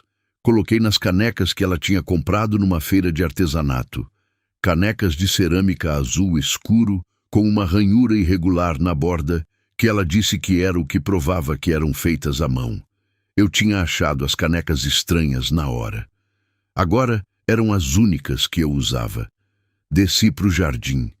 Ela não me ouviu chegar. Estava de costas, concentrada. Cheguei por trás. Estendi a caneca na direção dela sem falar. Ela virou. Viu o café. Viu eu. Tirou a luva de uma mão só para pegar a caneca. A outra ficou enluvada. Tomou um gole. Fechou os olhos por um segundo. Abriu. Você coou na proporção certa. Aprendi com uma boa professora. Ela sorriu, sem cerimônia. Voltou para a muda que estava plantando. Eu sentei no banco de pedra do jardim, que ela tinha limpado e pintado de branco nas primeiras semanas, que antes estava coberto de limo. Fiquei olhando ela trabalhar. Não era voyeurismo. Era o tipo de observação que você faz quando algo te acalma, sem você entender exatamente o mecanismo. Em algum momento ela se levantou, veio até o banco, sentou do lado de mim, as 2 canecas entre nós no banco de pedra branco. O jardim à nossa frente, verde agora, com cor, com vida, com as rosas vermelhas recém-plantadas que ainda não eram mais que hastes finas, mas que ela via como o que iam virar. Os dedos dela, na troca da caneca, roçaram os meus. Os 2 ficamos parados, olhamos um para o outro, e ali, naquele banco de pedra branco, no meio de um jardim que ela tinha trazido de volta do nada, com 2 cafés entre nós e terra nas luvas dela e o sol da manhã de sábado aquecendo tudo, eu soube que se eu não dissesse agora, ia ficar carregando para sempre, e o peso ia aumentar, até não caber mais dentro de mim. Luísa, eu preciso te dizer uma coisa. Ela me olhou, sem ansiedade, com aquela atenção quieta dela, a atenção de quem ouve de verdade. Eu não quero que esse casamento acabe em 2 anos. O silêncio que veio depois não foi de surpresa. Foi o silêncio de alguém que ouviu algo que já sabia e está decidindo o que fazer com isso agora que foi dito em voz alta. Ela olhou para o jardim. Ficou assim por alguns segundos. Depois disse, sem me olhar: Renato, eu sou uma florista de bairro. Você é dono de uma holding. Eu vim aqui por causa de uma dívida. Isso não é romance, é logística. Era logística, eu disse, até eu te conhecer. Ela me olhou agora, os olhos castanhos diretos, sem filtro, como sempre. Luísa, eu nunca senti isso por ninguém. Eu sei como isso soa. Eu sei que fui eu que te contratei. Eu sei que tem todo o peso disso entre nós. Mas o que eu sinto agora não tem cláusula, não tem prazo, não tem resgate, não é negociável e não é transferível e não some quando eu fecho o laptop. Ela ficou me olhando. A expressão dela não era de emoção excessiva. Não era o tipo de mulher que derrete na primeira declaração. Era de alguém que está ouvindo com o corpo inteiro e avaliando com o coração inteiro. E o que você quer? Ela perguntou. Eu quero que você fique, não pelo contrato, por você, por escolha, a sua escolha, não por obrigação de nenhum documento que 2 advogados redigiram. Ela ficou em silêncio. Olhou para o jardim de novo, para as rosas vermelhas recém-plantadas que ainda não eram mais que promessa. Depois olhou para as mãos, uma enluvada, uma não. Não respondeu, mas também não foi embora. Voltou para o canteiro, ajoelhou, pegou a pá, continuou plantando. Eu fiquei no banco, bebi o café, deixei o jardim fazer o barulho que jardim faz, vento nas folhas, um pássaro no muro, a terra cedendo debaixo das mãos dela, e fiquei. porque aprendi com ela que as coisas boas crescem no tempo delas. A gente só prepara a terra. 2 semanas depois, uma noite comum de quarta-feira. Não tinha evento, não tinha visita, não tinha nenhuma razão especial para ser uma noite diferente de qualquer outra. Luísa tinha ligado para Dona Teresa à tarde para aprender a fazer risoto. Eu ouvi o pedaço da conversa que vazava pela cozinha enquanto eu trabalhava no escritório ao lado. A Dona Teresa ensinava com o volume de quem está acostumada a falar com pessoas que ficam longe, descrevendo cada detalhe com a precisão de quem não confia que o outro vai improvisar direito. Quando desci, a cozinha cheirava a cebola refogada e vinho branco evaporando. Luísa estava na frente do fogão, mexendo a panela com aquela concentração que ela tinha quando estava fazendo algo que queria fazer bem. Não era performance, era comprometimento. Posso ajudar? Ela olhou por cima do ombro. Sabe cortar cebola? Sei cortar qualquer coisa. Ela apontou para as cebolas na tábua. Peguei a faca. Comecei a cortar. 30 segundos depois, ela olhou o que eu estava fazendo e fechou os olhos devagar. O gesto de alguém pedindo paciência para o universo. Renato. O quê? Isso não é cortar cebola. Isso é violência contra cebola.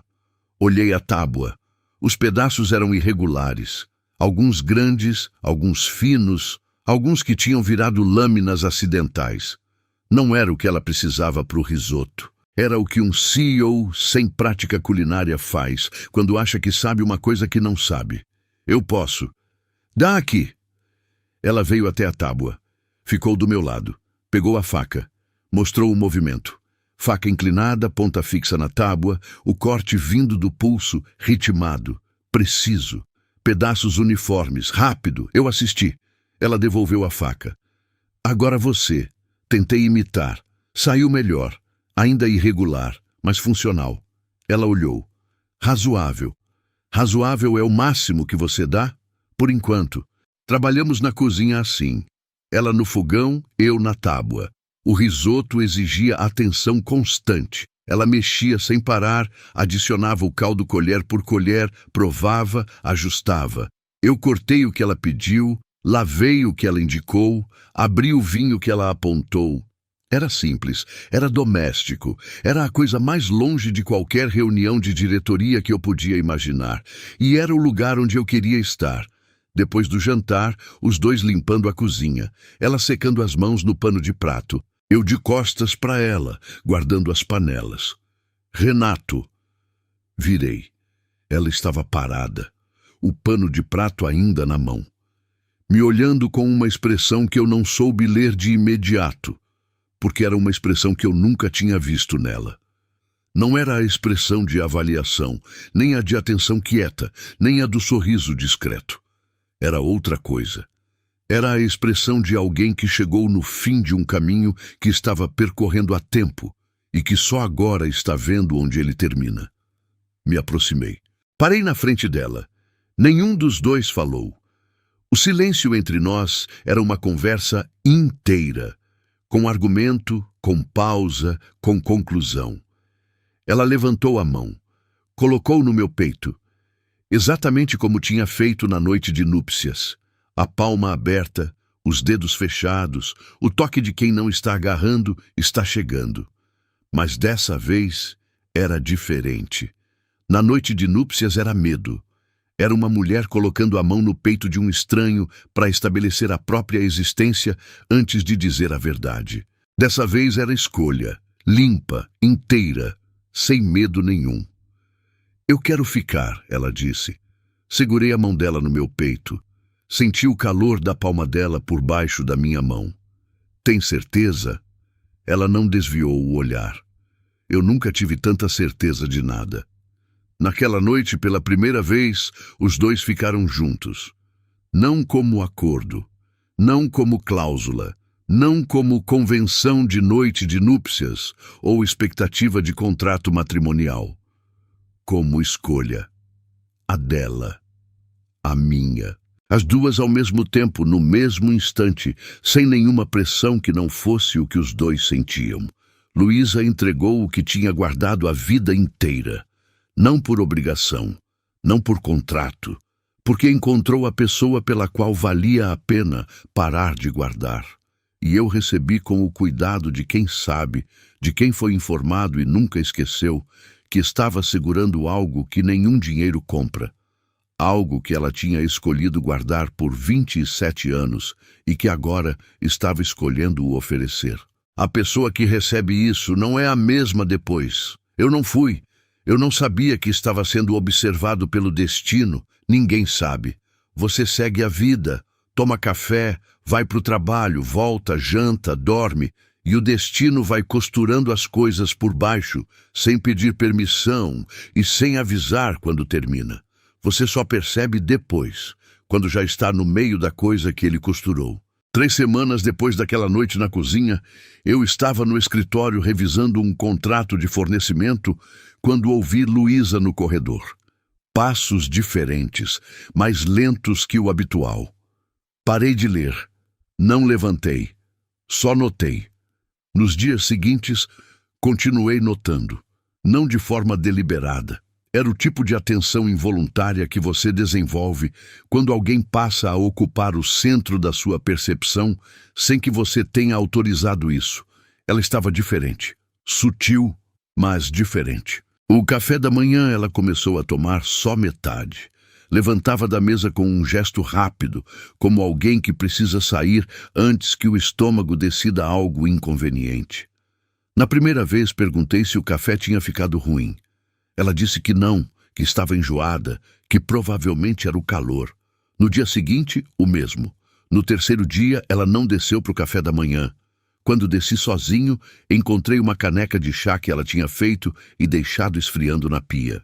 Chá de gengibre, que ela nunca tinha feito antes. Eu sei ler número, sei ler relatório, sei identificar padrão em dado que outras pessoas olham e veem só ruído. É o que eu faço. Encontrar a informação real dentro do que parece coincidência. Os padrões de Luísa não fechavam. Enjoo de manhã, cansaço que ela atribuía ao jardim. Mas ela trabalhava no jardim há 2 meses com energia que eu invejava, e agora estava sentando no banco de pedra branco depois de 20 minutos de trabalho.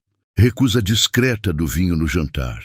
Ela que antes tomava uma taça ocasionalmente, agora virava o copo com a mão quando eu ia servir e dizia que estava com dor de cabeça, que ia dormir cedo. Num jantar, ela pegou o pão, deu uma mordida, colocou de volta. Me olhou. Sorriu. Aquele sorriso que ela usava quando estava controlando alguma coisa que não queria mostrar. Eu não disse nada, mas guardei. Encontrei o teste por acidente. Não estava procurando. Estava no quarto dela porque ela tinha pedido para eu pegar um livro que ela tinha deixado na estante. Precisava de um trecho que queria me mostrar sobre algo que tínhamos conversado na varanda na noite anterior. Entrei. Peguei o livro. Quando abri para folhear e encontrar a página que ela tinha marcado, alguma coisa caiu. Caiu no chão com um som plástico pequeno. Olhei. Era branco, comprido, com uma janelinha. Peguei, virei, li. Positivo. Fiquei parado no meio do quarto dela com o teste na mão e o livro ainda aberto na outra. Minha cabeça não fez o que costuma fazer diante de informação nova. Não começou a calcular, não começou a projetar consequência, não listou implicação contratual nem impacto societário. Ficou quieta, completamente quieta, por alguns segundos que parecem não pertencer ao tempo normal. E então veio, não pensamento, sentimento. Antes do pensamento, antes do cálculo, antes de qualquer palavra que eu pudesse colocar em cima, uma onda de algo que eu não tinha nome imediato, mas que era quente, era grande, e subia do centro do peito para fora. Alegria, pura, sem cálculo, sem condição, sem o filtro que eu coloco em tudo antes de deixar ser real. Eu ia ser pai. Fiquei mais tempo no quarto do que devia. Olhei o teste, reli, como se o resultado pudesse ter mudado nos 30 segundos anteriores. Não tinha. Positivo. Inequívoco. Coloquei o livro de volta na estante. Guardei o teste na mão. Desci. Ela estava no jardim. Era noite. Ela tinha saído depois do jantar com a desculpa de regar as rosas, que era coisa que ela fazia de dia, nunca de noite, e que eu tinha deixado passar, porque aprendi a não pressionar o que ela não estava pronta para oferecer. Entrei no jardim pelo corredor lateral. A luz do poste da rua chegava por cima do muro e iluminava o jardim de um modo oblíquo. Ela estava de costas, a mangueira na mão, regando o canteiro das rosas vermelhas que tinham começado a abrir nas últimas semanas. Cheguei por trás. Não fiz barulho. Fiquei a 2 metros. Levantei o teste na direção dela, mesmo ela de costas, como um gesto que precisava acontecer antes das palavras. Quanto tempo você ia esperar para me contar? Ela congelou. A mangueira parou. O silêncio do jardim à noite é diferente do silêncio da casa. Tem textura, tem o barulho distante da cidade, tem o vento nas folhas das rosas. Ela virou devagar. Viu o teste na minha mão. Viu o momento exato em que os olhos dela encheram. Não de choro ainda, de antecipação de choro, de alguém que estava se preparando para uma conversa difícil e que agora não tem mais como evitar. Renato, eu não fiz de propósito. A voz saiu rápida, como quem está desarmando uma bomba antes que exploda. Eu juro que eu não planejei, eu não calculei nada, eu não estou tentando prender você, nem mudar o contrato, Luísa. Ela parou. Para. Silêncio. Dei um passo na direção dela. Mais um.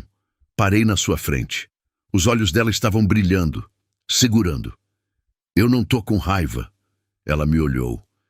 Eu tô perguntando quanto tempo você ia esperar para me contar a melhor notícia que eu já recebi na vida. O silêncio que veio depois foi diferente de todos os outros silêncios que tínhamos tido. Era o silêncio de alguém que estava preparada para um tipo de resposta e recebeu o outro, e o corpo inteiro precisou de um momento para redistribuir o peso disso. A melhor notícia? A voz dela saiu pequena, quase sem acreditar na própria pergunta. A melhor. Olhei o teste na minha mão. Depois olhei para ela. Eu vivi 38 anos convicto de que não queria filho, que não tinha jeito de ser pai diferente do meu, e que o jeito do meu eu não queria repetir. Carregava isso como certeza, como dado fechado. Pausa. E agora eu tô parado no meio de um jardim de rosas à noite com um teste de gravidez na mão e eu tô mais feliz do que no dia em que herdei a empresa, do que em qualquer dia que eu me lembro. Ela abriu a boca. Fechou. Os olhos transbordaram, dessa vez sem pedir licença, sem conseguir mais segurar. Fui até ela. Abracei. Não foi o abraço calculado de alguém que sabe que a situação pede abraço. Foi o abraço de alguém que chegou onde precisava chegar, e o corpo foi antes da decisão. Ela enterrou o rosto no meu peito, chorou. Não de tristeza, não de alívio apenas, de tudo junto, do medo que tinha carregado sozinha por semanas, da Dona Teresa que tinha dito: se ele te merece, ele vai abraçar você e esse bebê, de descobrir em tempo real que ele merecia. Eu segurei, com a mão no cabelo dela, com o teste ainda na outra mão, que eu não tinha jogado fora, que eu não ia jogar fora tão cedo. Chorei também. Não vou te dizer que não, porque chorei. Com o rosto enterrado no cabelo dela, que cheirava a shampoo de coco e a terra de jardim.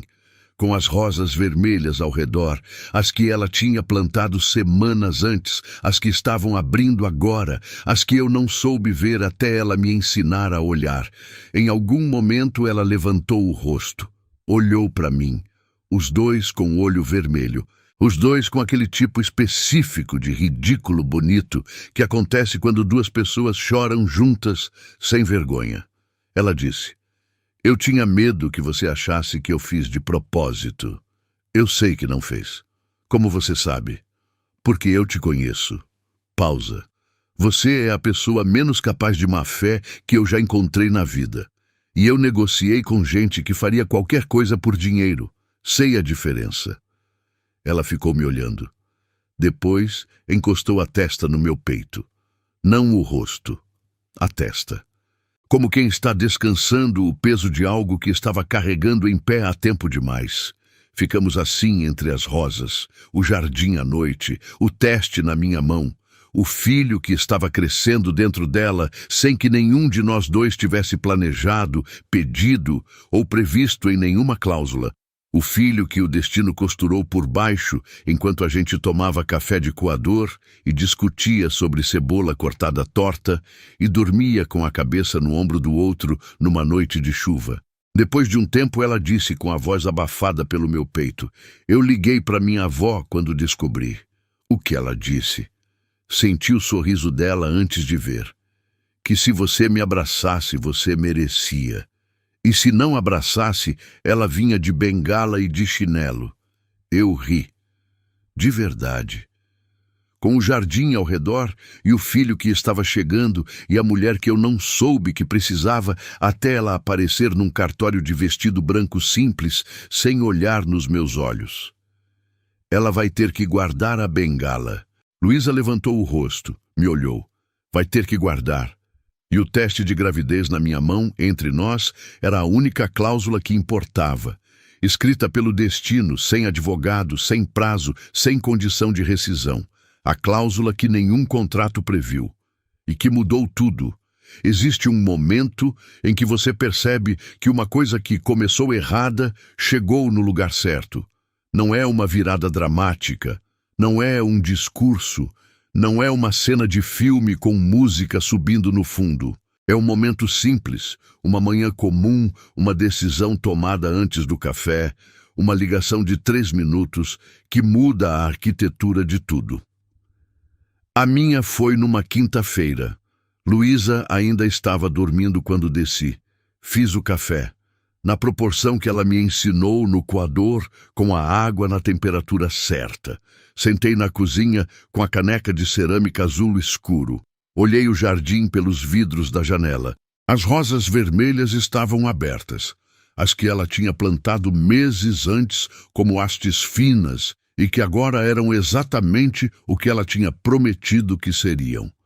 Ela tinha prometido sem grandiosa. Tinha dito: essa variedade demora mais para abrir, mas dura mais depois de aberta. Simples, como quem conhece o processo e não precisa impressionar ninguém com a previsão.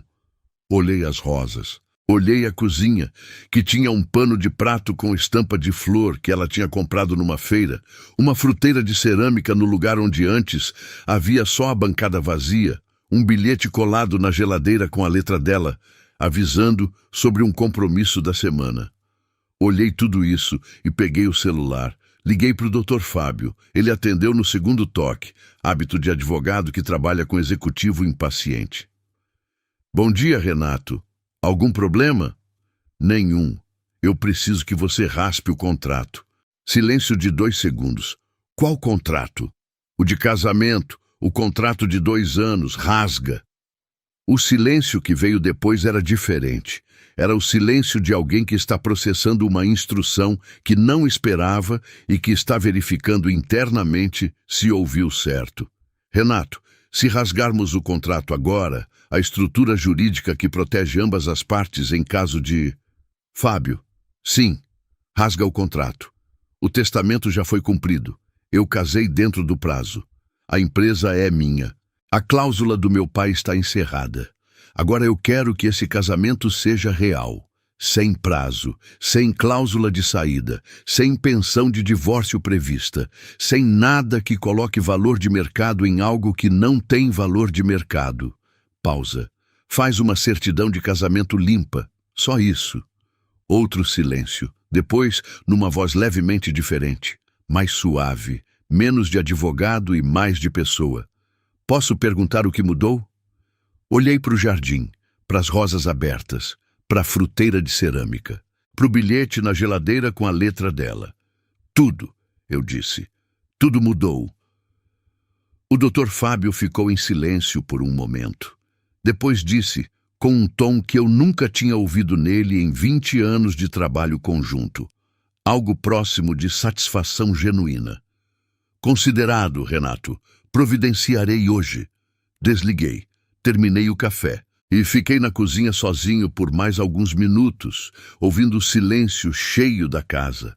Os passos dela que viriam quando acordasse, o barulho da torneira que ela abria forte demais sempre que lavava o rosto, a voz dela chamando meu nome antes de descer para perguntar se tinha café. Esse silêncio cheio que eu nunca tinha tido antes dela, e que agora era a coisa que eu menos queria abrir mão. Reservei a suíte uma semana depois, a mesma, no mesmo hotel, o mesmo andar. Pedi especificamente aquela suíte. O recepcionista confirmou, sem fazer pergunta, que é o tipo de descrição que o hotel de luxo pratica como política. Pedi que colocassem pétalas de rosa. Dessa vez eu pedi, não as pétalas do hotel, de rosa comprada em atacado. Luísa me deu rosas do jardim numa manhã sem perguntar para que eu queria. Não expliquei. Ela não perguntou, porque ela sabia que quando eu precisava de tempo para montar uma coisa, o tempo era sagrado. As pétalas do jardim dela no quarto, onde tudo tinha começado. Isso era o que eu queria. Busquei o anel 3 dias antes. Não entrei numa joalheria e pedi o maior diamante. Fui até um ourives, um senhor de uns 60 anos que trabalhava num ateliê pequeno no bairro Antigo.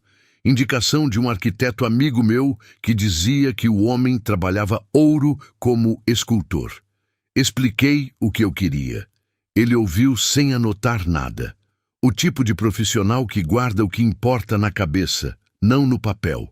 Uma aliança simples, ouro, com uma rosa gravada na lateral, pequena, em baixo relevo, quase discreta, não ostentosa, não o tipo de joia que grita valor monetário, o tipo que guarda significado para quem sabe o que significa. O ourives entregou 2 dias depois. Abri a caixinha no ateliê dele. Olhei a aliança, a rosa gravada. Pequena, exata, como ela teria pedido se tivesse pedido. Guardei no bolso do paletó. E o peso da caixinha foi comigo durante 3 dias, palpável, constante, lembrete físico do que estava por vir. Na noite do jantar, disse a ela que tínhamos uma reserva. Não onde, não o quê. Ela se arrumou sem perguntar. Colocou um vestido que eu nunca tinha visto, azul escuro, simples, comprado numa loja que ela frequentava no bairro. Nenhum estilista, nenhuma personal shopper, nenhum cartão corporativo envolvido. Só ela escolhendo o que queria usar. Ficou linda de um jeito que vestido de gala não produziria. No carro, ela olhou pela janela o percurso e em algum ponto reconheceu a direção. Virou o rosto para mim. Não perguntou. Apenas me olhou com aquele olhar que via tudo e comentava apenas o necessário. Entrei no hotel. Subimos. A porta da suíte abriu. Ela entrou. Ficou parada na entrada exatamente como tinha ficado na primeira noite, catalogando o ambiente antes de se mover dentro dele. As pétalas no chão, a poltrona de veludo azul, a mesa com as taças, a vista da cidade pelos vidros do chão ao teto, tudo igual, tudo completamente diferente.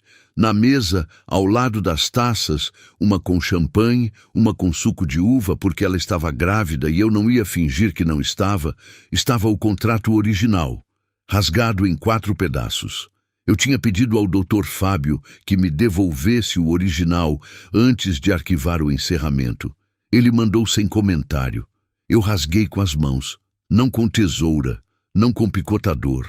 Com as mãos em 4 partes iguais, numa manhã de sol na varanda. Ela viu os pedaços na mesa, ficou olhando por um momento. Depois me olhou. Fui até ela. Parei na frente. O jantar estava na mesa, que nenhum dos dois ia comer antes de terminar o que precisava ser terminado.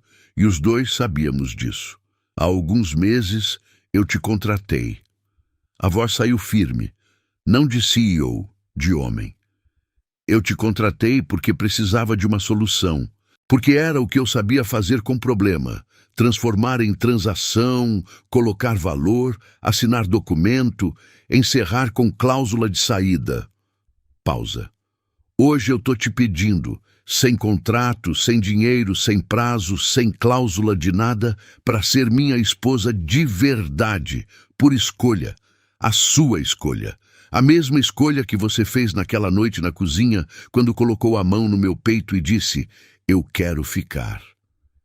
Ela estava me olhando, os olhos brilhando, não de choro ainda, de presença total, de alguém que está completamente dentro do momento. Você sabe o que eu mais gostei em você? Ela disse, voz baixa, direta. Não foi a mansão, não foi o jardim que você me deixou transformar, não foi nem o fato de ter pago a dívida da minha avó. Pausa. Foi a noite da chuva, quando você confessou que tinha medo do escuro, porque naquele momento eu vi o homem por trás do CEO, e foi por ele que eu decidi ficar, não pelo outro. Coloquei a mão no bolso. Tirei a caixinha do ourives. Abri. A aliança. Ouro simples. A rosa embaixo, relevo na lateral. A rosa é por causa do jardim, eu disse. Porque antes de você, tudo na minha vida era pedra. Estrutura, concreto, contrato, prazo. Depois de você, tudo floresceu. A casa floresceu. Eu floresci. E eu não sabia que precisava disso até você aparecer num cartório de vestido branco sem me olhar nos olhos. Ela olhou a aliança, a rosa gravada. Depois me olhou, estendeu a mão. Coloquei a aliança. Ela ficou olhando o dedo por um momento, com a expressão de alguém que está registrando algo que vai guardar para sempre. Depois levantou o rosto, me olhou e disse, simples, eu fico, por escolha, para sempre. Brindamos. Ela com suco, eu com champanhe. As taças se tocaram com um som limpo no ar da suíte. Na manhã seguinte, ela ligou para Dona Teresa. Eu estava do lado. Tinha pedido para ficar. Queria ouvir. Ela colocou no viva voz sem cerimônia. Vó. Ele rasgou o contrato. A voz da Dona Teresa veio carregada. De emoção, de alívio, de aquela satisfação específica de quem tinha acertado na previsão que fez. Graças a Deus, minha neta. A bengala pode guardar. Guardo a bengala, mas não guardo o chinelo. O chinelo eu deixo perto só para ele saber que existe. Uma pausa. Traz esse homem aqui que eu preciso aprovar pessoalmente. Porque marido de neta não entra na minha casa sem passar pela minha avaliação. Não importa quantos milhões ele tenha. Eu ri. Luísa me olhou sorrindo. Disse pro telefone, ele tá do lado ouvindo tudo, vó. Ótimo, disse Dona Teresa com o tom de quem não muda uma vírgula do que disse por causa disso. Assim ele já sabe o que espera dele. Desliguei. Ficamos os dois na poltrona de veludo azul. Ela no colo, a mão no meu peito como nas 2 vezes anteriores, mas dessa vez sem medo e sem escolha sendo feita. Com a escolha já feita, já assentada, já vivendo dentro dos dois. O contrato rasgado na mesa, a aliança com a rosa no dedo dela, o filho crescendo dentro dela, a Dona Teresa guardando a bengala e mantendo o chinelo. E eu, que acreditava em contrato, em cláusula, em número que fecha, descobrindo que a única coisa que fecha de verdade não tem documento, tem rosa, tem jardim, tem café de coador às 7 da manhã, tem ela. Eu quero te contar como é quando a vida vira lar. Não casa, lar. A diferença é enorme e eu só aprendi ela depois, porque durante 38 anos eu tive casa. Tive várias. Apartamento no centro quando era jovem executivo. Flat em Moema quando comecei a ganhar dinheiro de verdade. A mansão no Morumbi que comprei porque era o tamanho certo para o nome que eu estava construindo. Casa era estrutura, alvenaria, metro quadrado. Endereço que você dá quando alguém pergunta onde você mora. Lar é outra coisa. Lar é o barulho específico dos passos de alguém que você ama no corredor de madeira às 6 da manhã. É o cheiro de café que já estava pronto quando você desce. É um bilhete colado na geladeira com letra que você aprendeu a reconhecer de longe. É uma poltrona com um cobertor dobrado, porque alguém dobrou antes de ir dormir pensando que você ia sentar lá mais tarde. Lar é quando você entra pela porta e o lugar recebe você de volta. Eu aprendi isso num casarão no Morumbi com jardim de rosas vermelhas e canecas de cerâmica azul escuro e uma mulher que chegou por contrato e ficou por escolha. Pedro nasceu numa terça-feira de manhã. Choveu naquele dia, não a tempestade da noite que tinha mudado tudo entre nós. Uma chuva quieta, constante, do tipo que São Paulo faz quando não está com pressa. Como se o tempo soubesse que algo importante estava acontecendo e tivesse resolvido ficar mais lento. Luísa entrou em trabalho de parto às 3 da manhã. Acordou quieta. Eu senti o movimento dela na cama antes de ela falar. Abri os olhos. Ela estava sentada, as mãos na barriga, respirando com aquela concentração específica que ela tinha quando estava gerenciando algo grande por dentro. "É hora?" eu disse. "É hora." Não entrei em pânico. Não fui o tipo de homem que corre de um lado para o outro esquecendo a bolsa e procurando a chave do carro que está na mão. Levantei, me vesti. Peguei a bolsa que estava pronta há 2 semanas, na entrada do quarto dela. Desci, aqueci o carro, voltei. Ela estava no corredor, de calça confortável e casaco, o cabelo preso, as mãos ainda na barriga. Fomos para o hospital na chuva quieta, ela com a mão na minha no câmbio, o percurso inteiro. Não falamos muito, não precisava. Na sala de parto, fiquei do lado dela durante tudo. Segurei a mão quando ela apertou. Não recuei quando ela apertou forte. E ela apertou forte. Te digo isso sem drama, porque parto é a coisa mais real que existe e segurar a mão de alguém durante isso é uma das formas mais antigas de dizer eu estou aqui sem usar palavra nenhuma. Quando Pedro nasceu e chorou pela primeira vez, esse choro específico, inaugural, de alguém que acabou de chegar num lugar completamente novo e está anunciando que chegou, eu não estava preparado para o que senti. Nenhum relatório, nenhuma aquisição, nenhum fechamento de negócio que eu tivesse feito em 20 anos de carreira tinha me preparado para isso. Era grande demais para caber em qualquer categoria que eu tinha disponível. Chorei, sem vergonha, com o rosto molhado na frente de médico, enfermeira e de Luísa, que me olhava da maca com um sorriso que era cansaço e alegria e alívio e amor, tudo junto numa expressão só. Ela disse, "Você está chorando mais que ele." Eu disse, "Ele tem mais experiência em chegar em lugar novo. Para mim é a primeira vez." Ela riu, exausta, recém-parida, com o filho no peito, e riu.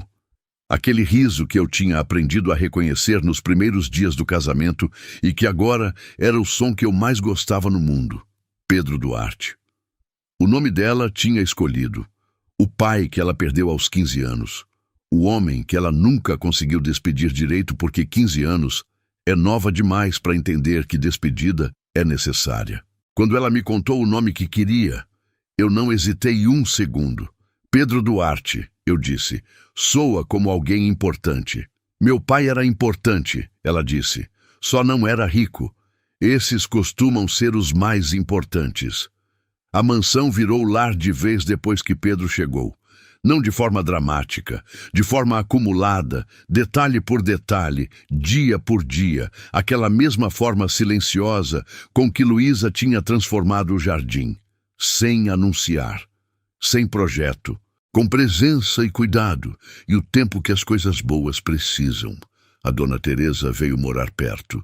Eu comprei uma casa pequena a 3 quarteirões da mansão, térrea, com quintal, com sol da manhã no quarto principal.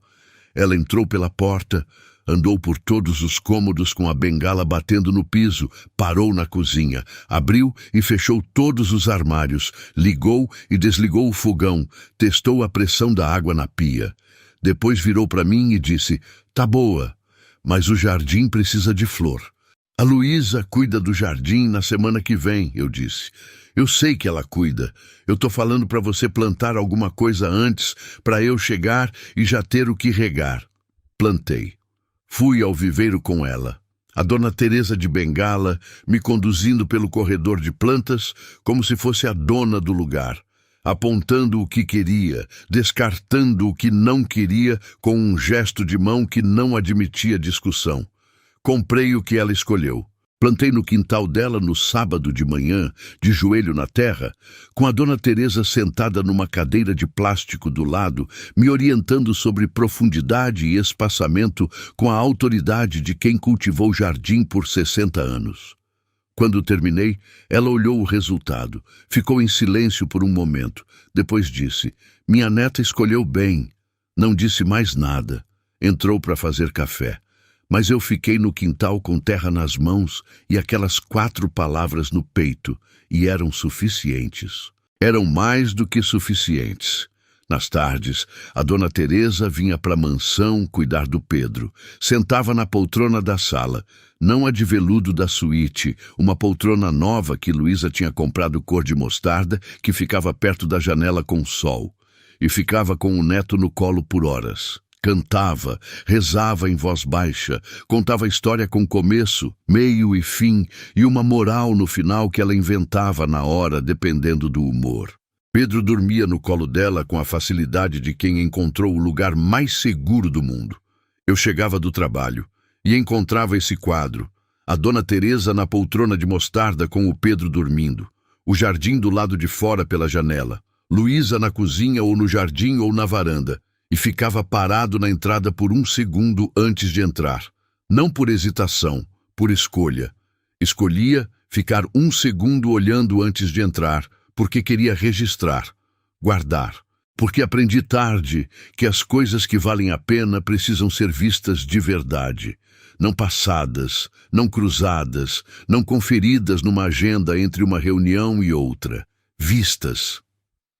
No primeiro evento corporativo depois do nascimento de Pedro, voltei acompanhado. Luísa de vestido verde, comprado numa loja do bairro, como sempre, com aquele jeito dela de não precisar de estilista para ficar bonita do jeito certo.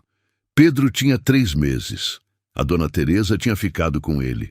Luísa tinha amamentado antes de sair e colocado o monitor no bolso da bolsa e checado o celular 2 vezes no carro. No evento, um dos diretores mais antigos me puxou de lado durante o coquetel. "Como é ser pai, Renato?" Eu pensei por 1 segundo. Não no sentido de que a resposta era difícil, no sentido de que eu queria dar a resposta certa, não a resposta de CEO, que responde pergunta pessoal em evento corporativo. Disse: "É a única coisa que eu fiz na vida que não tem estratégia de saída. E é exatamente por isso que é a melhor coisa que eu já fiz." Ele me olhou, assentiu devagar, com o olhar de quem reconhece uma verdade quando ouve. Mais tarde, num grupo maior, outro sócio perguntou sobre Luísa, não com mal intenção, com a curiosidade genuína de quem ouviu sobre ela por meses, mas ainda estava aprendendo quem ela era. Eu disse: "A minha esposa é a pessoa mais extraordinária que eu conheço. Ela me ensinou a fazer café, a ter medo do escuro sem vergonha, a plantar rosa e a rasgar contrato. E me deu um filho que tornou essa empresa inteira insignificante comparada ao sorriso dele." Do outro lado da mesa, Maurício Andrade estava sentado. Ouvi minha própria voz chegando até ele. Vi o momento em que ele abaixou o olhar para o prato, não de descaso, de reconhecimento, de alguém que fez uma aposta errada lá atrás e que agora está assistindo o resultado e entendendo o tamanho do erro. Não disse nada para ele, não precisava. Algumas coisas se resolvem sozinhas quando o tempo passa e a verdade fica visível. No aniversário de 1 ano do casamento real, não do contrato, do casamento, eu reservei a suíte, a mesma. Sempre a mesma. Ela entrou e ficou parada na entrada, como nas outras 2 vezes, mas dessa vez o olhar era diferente. Era o olhar de alguém que está vendo um lugar que tem história, que tem camada, que tem o peso específico de tudo que aconteceu ali dentro. As pétalas do jardim no chão, a poltrona de veludo azul, as taças, e num Moisés ao lado da poltrona, Pedro dormindo, trazido porque a dona Teresa tinha insistido que noite de aniversário de casal precisava ter filho perto, que família não se divide em data especial. A dona Teresa tinha uma lógica própria e eu tinha aprendido a não discutir. Luísa foi até o Moisés, olhou Pedro dormindo, ajustou o cobertor. Um gesto que ela fazia automaticamente, como regar planta, como dobrar cobertor de poltrona, como todas as formas pequenas de cuidado que ela praticava sem anunciar. Depois veio até mim. Sentou no meu colo, na poltrona de veludo azul. Colocou a mão no meu peito, a palma aberta, os dedos fechados. A mesma mão, o mesmo gesto. O terceiro lugar onde esse toque aconteceu. A suíte da primeira noite, a cozinha da escolha, agora aqui de novo. Lembra da última vez que eu fiz isso aqui? Ela disse. Lembro, você disse que era virgem e eu dormi na poltrona. Ela riu. O riso que eu tinha aprendido a reconhecer no começo e que agora era tão meu quanto qualquer coisa que eu tivesse. E hoje, coloquei a mão sobre a dela no meu peito. Hoje eu durmo onde você estiver.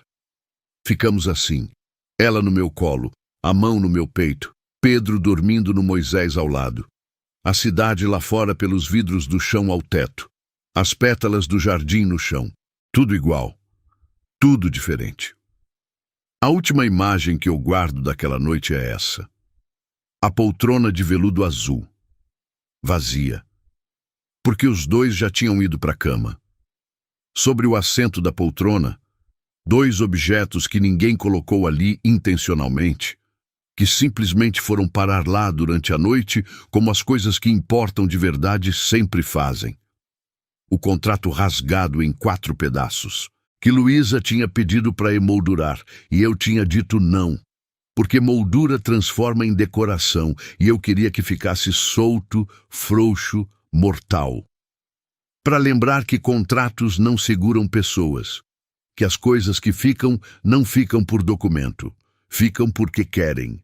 E ao lado, uma rosa vermelha do jardim, fresca, que ela tinha colocado no bolso do vestido antes de sair de casa e que tinha ficado na poltrona quando ela tirou o vestido. Uma rosa do jardim que ela tinha criado do zero, num retângulo de terra seca que ninguém cuidava.